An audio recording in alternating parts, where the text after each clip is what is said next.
Greetings to everyone. I am Crescent, and I would like to showcase my latest entry in my 3D recreation of Yu-Gi-Oh! Art series.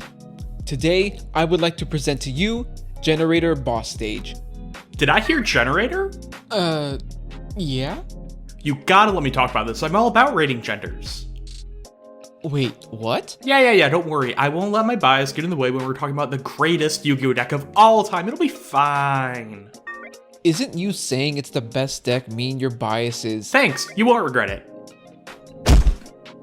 Let's get into it. Generaider Boss Stage was released as a secret rare in the set Mystic Fighters on November 21st, 2019 for the TCG. It's a field spell card.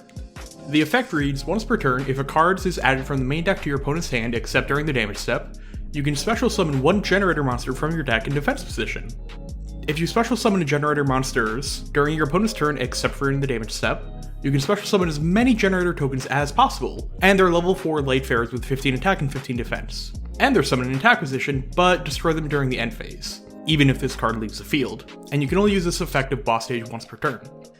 The Generaider archetype in general is based on a mixture of two things, Norse mythology and JRPG MMOs, whereas the Nordic gods are represented by the monster cards, for example, Odin is portrayed by Har, and the spell and trap cards represent MMO gameplay elements such as Generaider Boss Quest, Boss Room, and Boss Loot.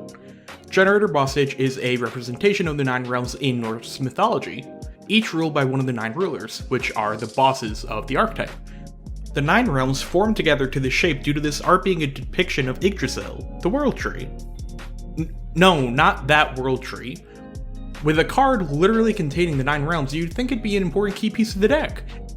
And you're absolutely right. Konami realized this printing a trap card, Generaider Boss Fight, that literally places a card from the deck to the field. Not only that, but they include the card art of Boss Stage in practically every monster card in the archetype. Speaking of the bosses, these guys are big, and by that I mean each of them are level 9, with the exception being Lopter, who's level 4. None of them have a way to summon themselves to the field by themselves. Luckily, we have Boss Quest to help return an unsummonable monster to the deck in exchange for Boss Stage, along with another Generaider spell or trap. Boss Stage really is the primary ways to get these big chongers onto the field. While it is on the field during your opponent's turn when they add a card which includes drawing during the draw phase, Boss Stage will activate, letting you bring out a boss straight from the deck. After that summon, you can summon as many tokens as possible. Most of the bosses have an effect that require you to tribute a monster to activate, so with just one card you'll gain so much advantage while getting your deck online. Again, I can't express how much I love this card and this archetype as a whole. I mean, with such detailed lore and art and gameplay style, the deck surely has a huge and dedicated fanbase. Doesn't the deck just die to an MST? Let's just get to the art already. Well, not every card can reach relevance. However, Generaider Boss Stage's art has left its mark in my heart, and I hope that everyone can appreciate it too. As for my 3D recreation, this is the 7th entry in my series. I broke the image down to 6 layers.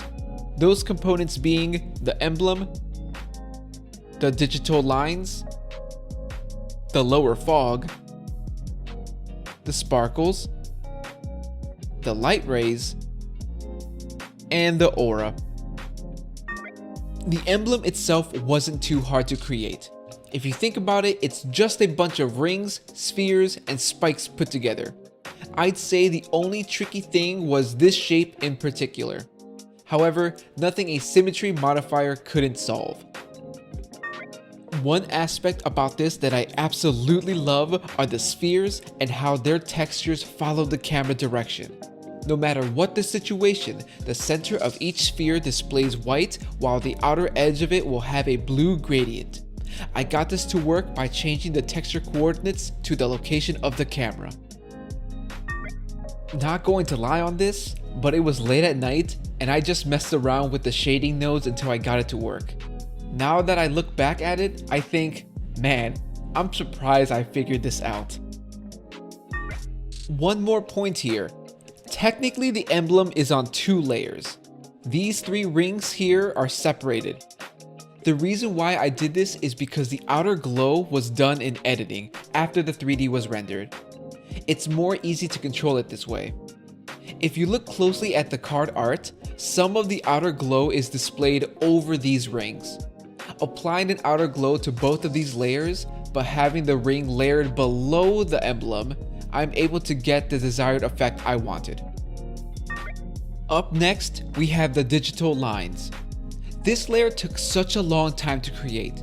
Before I began this project, I didn't think much of it. However, when I decided I wanted to have it to spin, it dawned on me that I would need to create lines in every direction. Not to mention that this circle extends pretty darn far. Each line and curve was manually placed by hand. There should be a moment during the spin that matches the card art somewhere in the 30-second loop. When it comes to the texture, it does have this fog effect that makes some of the lines disappear. This fog is slowly shifting around so you can never see a certain part of the lines for too long. I had this fog diminish in strength the further out it goes, so you'll never see the point to which the lines end. Now we get to the lower fog. There really isn't too much to this. On the card art, I saw a light blue fog, so I put a plane there and gave it an animated fog texture with transparency and color. Something I've been doing for a long time now. Fourth on this list are the sparkles. Remember when I said that the digital lines took a long time to create? Well, this here took just as long, if not more. I'll get to why in a bit. The sparkles themselves were pretty easy to make. The round center is actually a sphere that was textured to always be facing the camera, just like the spheres on the emblem. This time, I added an outer ring to it. The X on them are just that, 2 spikes to make an X. Now here's where it took a while to make. Animating them manually would not have been viable, as they would need to be gently floating at a constant speed. A better idea was to have them animate on a curve. A curve being an empty line that I can manipulate and not be an actual object that would be rendered. After creating a curve, I can parent a sparkle to it and tell it to follow that curve at whatever speed and rotation I want it to. Great! It worked perfectly! Now let me create a unique curve for every single sparkle you see. That'd be a lot. I suppose it wasn't so bad as other things I have animated in the past, but the process was so boring. On the bright side, I did learn something. I never animated on a curve before, and I'm prepared for when I need to do it again. The light rays are rectangles that spin on the digital lines. The only thing to really know about this is that the blue shine is brighter around the edges. I achieved this by using a color ramp on the transparency and strengthening it at the center of the object. I was thinking on having each ray of light dimmer and brighten, but on the card art, they all seem to be leveled at the same height. So Lastly, we get to the aura. Now, I know that the emblem was going to spin. However, with experience from previous episodes of this series, I am still not sure how to create a desired texture on a 3D surface. So I decided to leave it on a plane. 2 separate planes actually. One contains a large, multi-pointed star, and the other contains this crescent shape. The large star was created by merging multiple stretched out circles together and blending a very small and detailed noise texture. The crescent was made the same way, except that the shape was created by 2 circles, with the second subtracting from the other. Unfortunately, because they are on flat planes, they wouldn't look right spinning with the emblem, so instead, I had the star fade in and out as the emblem rotates. With each project I complete, I learn more and more, always aiming to do better than the last, striving to create bigger and better pieces to share with all of you to express my love for this game. Thank you for everyone who has been sticking around for a new episode to be released. Also, thank you to direYGO for being in this episode. A link to their channel will be listed below. If you want more Generaider content, go check them out.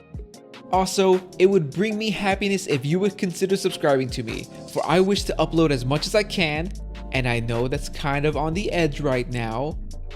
And having your company for this journey would be greatly appreciated. Thank you for your time, and have a wonderful day.